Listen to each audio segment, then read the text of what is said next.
आज है 25 मार्च 2026 दिन बुधवार। नमस्कार, दिल्ली न्यूज में आपका बहुत बहुत स्वागत है। चलिए देखते हैं आज की 25 फटाफट काम की और महत्वपूर्ण बड़ी खबरों को। पर इससे पहले वीडियो को लाइक करना बिल्कुल न भूलें। दिल्ली बजट 2026-27 में शिक्षा, छात्रा और युवाओं के लिए बड़ी सौगात। दिल्ली सरकार ने वित्त वर्ष 2026-27 का बजट पेश करते हुए शिक्षा और जन कल्याण योजनाओं पर बड़ा फोकस किया। शिक्षा क्षेत्र के लिए 19,326 करोड़ रुपए आवंटित किए गए, जिसमें नए स्कूल, तकनीकी इंफ्रास्ट्रक्चर और नरेला में इंटीग्रेटेड एजुकेशन सिटी शामिल है। नवी कक्षा की 1.30 लाख छात्राओं को साइकिल और मेधावी छात्रों को लैपटॉप दिए जाएंगे। साथ ही अनमोल योजना के तहत नवजातों की मुफ्त स्वास्थ्य जांच और महिलाओं के लिए रानी हाट शुरू होगा। दिल्ली बजट में गिग वर्कर्स को राहत, एमसीडी को मिला बड़ा फंड। दिल्ली सरकार ने बजट 2026-27 में गिग वर्कर्स और नगर निगम दोनों के लिए बड़ी घोषणाएं की। गिग वर्कर्स के लिए अटल कैंटीन के पास विश्राम केंद्र बनाए जाएंगे, जहां भोजन, आराम और मोबाइल चार्जिंग की सुविधा मिलेगी। साथ ही गिग वर्कर्स कल्याण बोर्ड और ऑटो टैक्सी बोर्ड का गठन होगा। अटल कैंटीन योजना के लिए 100 करोड़ तय किए गए हैं। वहीं एमसीडी को 11,266 करोड़ रुपए का आवंटन मिला। दिल्ली बजट में पानी सप्लाई बढ़ाने और बुजुर्गों के लिए नई योजना। दिल्ली सरकार ने बजट 2026-27 में जलापूर्ति और समाज कल्याण पर बड़ा जोर दिया। दिल्ली जल बोर्ड को 9,000 करोड़ रुपए आवंटित किए गए, जिससे 36 एमजीडी अतिरिक्त पानी सप्लाई, नई पाइपलाइन, जलाशय और शोधन संयंत्र विकसित किए जाएंगे। पानी की बर्बादी को 45% से घटाकर 15% करने का लक्ष्य रखा गया। वहीं बुजुर्गों के लिए वयो आनंद योजना शुरू होगी, जिसके तहत मनोरंजन और सामाजिक गतिविधि केंद्र बनाए जाएंगे।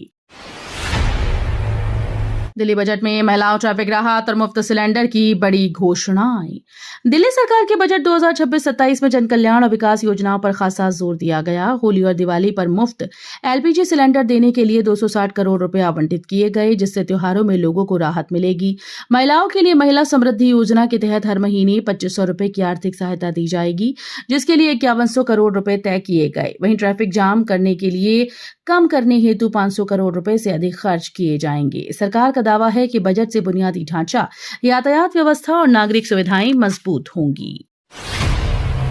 दिल्ली बजट पर विपक्ष हमलावर, खर्च और योजनाओं पर विवाद। दिल्ली सरकार के बजट 2026-27 को लेकर सियासी घमासान तेज हो गया।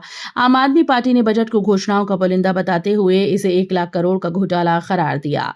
पार्टी नेता सौरभ भारद्वाज ने आरोप लगाया कि सरकार बजट खर्च का स्पष्ट जवाब नहीं दे रही है और जनता को ठोस राहत नहीं मिली। आपका कहना है कि पहले कम बजट में शिक्षा, स्वास्थ्य और बिजली पानी सेवाओं में बेहतर काम हुआ था, जबकि मौजूदा सरकार योजनाओं को जारी रखने में असफल रही है। ग्रीन बजट पर सियासत तेज। दिल्ली सरकार के बजट 2026-27 में यमुना नदी की सफाई को लेकर कोई बड़ी सीधी घोषणा नहीं हुई, लेकिन ग्रीन निवेश के जरिए प्रदूषण कम करने की रणनीति सामने आई। नमामि गंगे परियोजना के तहत दिल्ली जल बोर्ड को 1,500 करोड़ रुपए दिए जाएंगे, जिससे नए सीवेज ट्रीटमेंट प्लांट बनेंगे और नालों का गंदा पानी यमुना में जाने से रोका जाएगा। सरकार औद्योगिक क्षेत्रों के सुधार, ड्रेनेज सिस्टम और प्रदूषण निगरानी को भी मजबूत करने की योजना बना रही है। दिल्ली को मिलेगा अपना दिल्ली सदन, शीश महल पर सरकार का बड़ा प्लान। दिल्ली सरकार ने बजट 2026-27 में दिल्ली सदन बनाने के लिए 10 करोड़ रुपए का प्रावधान किया। मुख्यमंत्री रेखा गुप्ता ने कहा कि राजधानी में कई राज्यों के सदन हैं, लेकिन दिल्ली का अपना कोई गेस्ट हाउस नहीं। अब मेहमानों और अधिकारियों के लिए आधुनिक सुविधाओं वाला दिल्ली सदन बनाया जाएगा। चर्चा है कि सिविल लाइंस स्थित पूर्व मुख्यमंत्री आवास, जिसे शीश महल कहा जाता है, को इसके इस्तेमाल किया जा सकता है। दिल्ली में डीटीसी बसेस का बदलेगा पूरा सिस्टम, 1 साल में होंगे नए रूट लागू। दिल्ली में सार्वजनिक परिवहन को बेहतर बनाने के लिए डीटीसी बस नेटवर्क में बड़ा बदलाव होने जा रहा है। आईआईटी दिल्ली के ट्रिप सेंटर की मदद से 1 साल में बस रूट रैशनलाइजेशन स्टडी पूरी की जाएगी। इस योजना के तहत ट्रैफिक पर्यटन पैटर्न, यात्रियों की जरूरत और कनेक्टिविटी के आधार पर नए रूट तय होंगे। करीब 14,000 बसेस का नेटवर्क इससे प्रभावित होगा। 2029 चुनाव से पहले लागू होगा 33% महिला आरक्षण, लोकसभा सीटें बढ़ेंगी। केंद्र सरकार 2029 के लोकसभा चुनाव से पहले 33% महिला आरक्षण लागू करने की तैयारी में है। इसके लिए संसद के मौजूदा सत्र में 2 अहम बिल पेश किए जा सकते हैं। प्रस्ताव के अनुसार लोकसभा सीटों की संख्या 543 से बढ़ाकर 816 की जा सकती है, जिसमें 273 सीटें महिलाओं के लिए आरक्षित होंगी। बजट के बाद सीधे पालम पहुंची सीएम रेखा गुप्ता। अग्निकांड पीड़ित परिवार से मुलाकात। दिल्ली की मुख्यमंत्री रेखा गुप्ता ने बजट पेश करने के तुरंत बाद पालम पहुंचकर अग्निकांड पीड़ित राजेंद्र कश्यप के परिवार से मुलाकात की। उन्होंने परिवार को सांत्वना देते हुए सरकार की ओर से 81 लाख रुपए की आर्थिक सहायता का चेक सौंपा और हर संभव मदद का भरोसा दिलाया। मुख्यमंत्री ने कहा कि हादसे की गहन जांच जारी है और दोषियों पर सख्त कार्रवाई होगी। दिल्ली विधानसभा को बम से उड़ाने की धमकी, सुरक्षा एजेंसीज अलर्ट। दिल्ली विधानसभा को बम से उड़ाने की धमकी मिलने के बाद राजधानी में हड़कंप मच गया। विधानसभा स्पीकर विजेंद्र गुप्ता को भेजे गए एक ईमेल में विधानसभा भवन और विधानसभा मेट्रो स्टेशन को निशाना बनाने की बात कही गई। ईमेल में प्रधानमंत्री नरेंद्र मोदी, गृह मंत्री अमित शाह और दिल्ली के मुख्यमंत्री का भी जिक्र किया गया। रामनवमी पर रेलवे की सौगात, नई दिल्ली कटिहार स्पेशल ट्रेन शुरू। रामनवमी के मौके पर यात्रियों की बढ़ती भीड़ को देखते हुए उत्तर रेलवे ने नई दिल्ली और कटिहार के बीच स्पेशल ट्रेन चलाने का फैसला किया। ट्रेन संख्या 04074 नई दिल्ली से 27 मार्च की रात 1:45 पर रवाना होकर अगले दिन कटिहार जंक्शन पहुंचेगी। वहीं वापसी में ट्रेन संख्या 04073 28 मार्च को कटिहार से चलकर नई दिल्ली आएगी।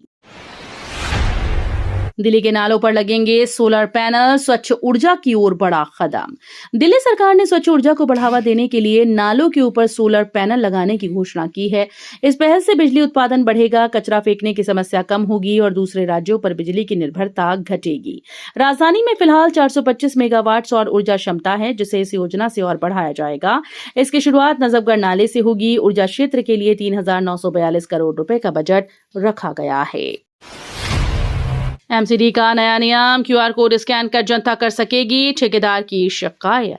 दिल्ली में निर्माण कार्यों की गुणवत्ता सुधारने के लिए एमसीडी ने बड़ा फैसला लिया। अब हर निर्माण स्थल पर ठेकेदार को क्यूआर कोड वाला बोर्ड लगाना अनिवार्य होगा। आम लोग इस क्यूआर कोड को स्कैन कर सीधे ठेकेदार के काम की शिकायत दर्ज करा सकेंगे। बोर्ड पर काम और ठेकेदार की पूरी जानकारी भी मौजूद होगी। शिकायत सही पाए जाने पर ठेकेदार पर जुर्माना लगाया जाएगा और बार-बार नियम तोड़ने पर ब्लैकलिस्ट भी किया जा सकता है। 1 अप्रैल से टिकट कैंसिलेशन नियम बदले, अब ज्यादा देना होगा चार्ज। रेलवे ने 1 अप्रैल से टिकट कैंसिलेशन के नियमों में बड़ा बदलाव किया है। अब ट्रेन छूटने से 72 घंटे पहले टिकट कैंसिल कराने पर न्यूनतम चार्ज लगेगा, जो पहले 48 घंटे था। 72 से 24 घंटे के बीच कैंसिल करने पर 25% और 24 से 8 घंटे के बीच 50% किराया कटेगा। वहीं 8 घंटे से कम समय में कैंसिलेशन पर कोई रिफंड नहीं मिलेगा। सीबीएसई भर्ती परीक्षा का एडमिट कार्ड जारी, 27 मार्च से होगी परीक्षा। सीबीएसई ने केवीएस और एनवीएस भर्ती परीक्षाओं के टियर 2 एडमिट कार्ड जारी कर दिए हैं। टियर 1 में सफल उम्मीदवार अब आधिकारिक वेबसाइट पर जाकर अपना एडमिट कार्ड डाउनलोड कर सकते हैं। ये परीक्षा 27 मार्च से 31 मार्च तक आयोजित की जाएगी और हर दिन 2 शिफ्ट में होगी। इस भर्ती अभियान के तहत कुल 15,762 पद भरे जाएंगे, जिनमें केंद्रीय विद्यालय के 9,921 और नवोदय के 5,841 पद शामिल हैं। दिल्ली में बदलेगा मौसम, तेज हवाओं के साथ हल्की बारिश के आसार। राजधानी दिल्ली में पश्चिमी विक्षोभ की सक्रियता के चलते मौसम सुहाना बना हुआ है। मौसम विभाग के अनुसार गुरुवार और शुक्रवार को तेज हवाओं के साथ हल्की बारिश होने की संभावना है, जिससे तापमान में गिरावट आएगी। फिलहाल अधिकतम तापमान करीब 31 से 32 डिग्री सेल्सियस दर्ज किया गया, जबकि न्यूनतम तापमान सामान्य से थोड़ा कम रहा। हवा में नमी रहने से गर्मी ज्यादा महसूस नहीं हो रही। मौसम विभाग का अनुमान है कि अगले 2 दिनों तक मौसम में बदलाव जारी रहेगा। दिल्ली को ग्लोबल टूरिज्म सिटी बनाने की तैयारी, पर्यटन बजट में 3 गुना बढ़ोतरी। दिल्ली सरकार ने बजट 2026 में राजधानी को वैश्विक पर्यटन और सांस्कृतिक केंद्र बनाने के लिए बड़े ऐलान किए। पर्यटन विभाग का बजट बढ़ाकर 412 करोड़ रुपए कर दिया। शहर के 13 प्रवेश द्वारों का सुंदरीकरण किया जाएगा और 1000 आधुनिक शौचालय बनाए जाएंगे। पहली बार दिल्ली का अपना दिल्ली सदन बनाया जाएगा। साथ ही इंटरनेशनल फिल्म फेस्टिवल, नई फिल्म पॉलिसी और होटल मैनेजमेंट संस्थान के पुनर्विकास की योजना है। दिल्ली फिल्म फेस्टिवल के चलते 31 मार्च तक ट्रैफिक अलर्ट जारी। दिल्ली में 25 से 31 मार्च तक भारत मंडपम में आयोजित अंतर्राष्ट्रीय फिल्म फेस्टिवल को लेकर ट्रैफिक पुलिस ने विशेष एडवाइजरी जारी कर दी है। मथुरा रोड और भैरव मार्ग पर रोज सुबह 10 बजे से रात 10 बजे तक पार्किंग पूरी तरह से प्रतिबंधित रहेगी। नियम तोड़ने वाले वाहनों को टो कर कार्रवाई की जाएगी। बढ़ते ट्रैफिक दबाव को देखते हुए लोगों को रिंग रोड और सार्वजनिक परिवहन का उपयोग करने की सलाह दी गई। आमंत्रित अतिथियों के लिए गेट नंबर 4 और 10 से प्रवेश निकास और निर्धारित पार्किंग व्यवस्था की गई है। ट्रंप से बात के बाद पीएम मोदी का बड़ा बयान, शांति पर जोर। प्रधानमंत्री नरेंद्र मोदी ने अमेरिकी राष्ट्रपति डोनाल्ड ट्रंप से फोन पर बातचीत के बाद अपनी प्रतिक्रिया दी। उन्होंने बताया कि दोनों नेताओं के बीच पश्चिम एशिया की स्थिति को लेकर विचार विमर्श हुआ। पीएम मोदी ने कहा कि भारत तनाव कम करने और क्षेत्र में जल्द शांति बहाल करने का समर्थन करता है। उन्होंने होर्मुज जलडमरू मध्य को वैश्विक व्यापार के लिए बेहद अहम बताते हुए इसे सुरक्षित और खुला रखने पर जोर दिया। भारत को ईरान का झटका, तेल मिलेगा पर देना होगा ज्यादा पैसा। वैश्विक ऊर्जा संकट के बीच अमेरिका ने ईरानी तेल पर 1 महीने की राहत दी। इस बीच ईरान ने भारत को कच्चा तेल बेचने की पेशकश की, लेकिन सख्त शर्तों के साथ। ईरान ने मौजूदा कीमत से $6 से $8 प्रति बैरल ज्यादा प्रीमियम मांगा और भुगतान भी डॉलर में 7 दिन के भीतर करने की बात कही। वहीं भारतीय कंपनीज रुपए में भुगतान का विकल्प तलाश रही हैं। देश में पहली इच्छा मृत्यु से मिली मुक्ति, 13 साल से कोमा में थे हरीश राणा। भारत में इच्छा मृत्यु के एक बेहद चर्चित मामले का दुखद अंत हो गया। 13 साल तक कोमा में रहे हरीश राणा का एम्स में निधन हो गया। सुप्रीम कोर्ट से निष्क्रिय इच्छा मृत्यु की अनुमति मिलने के बाद उन्हें पैलिएटिव केयर में रखा गया था। हरीश 2013 में पंजाब यूनिवर्सिटी की बिल्डिंग से गिरने के बाद गंभीर रूप से घायल हो गए थे और तब से कोमा में थे। लंबे समय तक दर्द और बेहोशी की हालत में रहने के बाद आखिरकार उन्हें इस कष्ट से मुक्ति मिल गई। डीयू में प्रदर्शन पर नई पाबंदी का विरोध, छात्र संगठनों ने उठाए सवाल। दिल्ली विश्वविद्यालय में विरोध प्रदर्शन के लिए 72 घंटे पहले अनुमति लेने के नए आदेश को लेकर विवाद गहरा गया। आईसा और क्रांतिकारी युवा संगठन समेत कई छात्र संगठनों और कर्मचारी संघों ने इस फैसले का विरोध किया। छात्र संगठनों का कहना है कि यह आदेश लोकतांत्रिक अधिकारों को सीमित करने और छात्रों की आवाज दबाने की कोशिश है। दुनिया की सबसे प्रदूषित राजधानी बनी दिल्ली, एयर क्वालिटी पर गंभीर चेतावनी।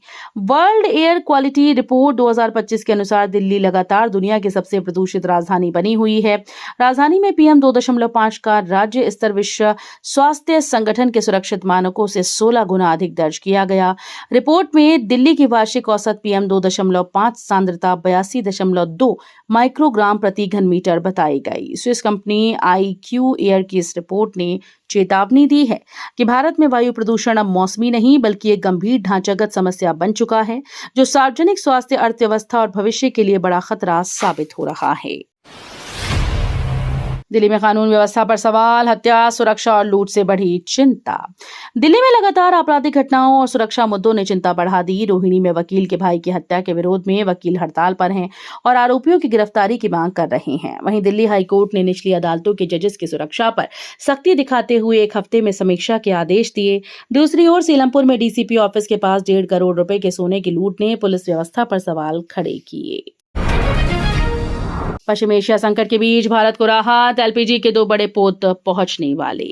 पश्चिम एशिया संकट के बीच भारत के लिए राहत की खबर है। LPG से लदा जगवसंत पोत गुरुवार को कांडला पोर्ट पहुंचेगा, जबकि पाइन गैस 27 मार्च को मंगलुरु पहुंचेगा। दोनों जहाज स्ट्रेट ऑफ होर्मुज पार कर चुके हैं और इसमें कुल 92,000 मीट्रिक टन से अधिक LPG लदी है। सरकार ने साफ किया कि देश में पेट्रोल, डीजल और LPG की कोई कमी नहीं और सप्लाई पूरी तरह से सामान्य है। तो ये थी आज की बड़ी खबरें। रोजाना ऐसे ही सबसे पहले अपडेट पाने के लिए चैनल को सब्सक्राइब करना बिल्कुल न भूलें। धन्यवाद।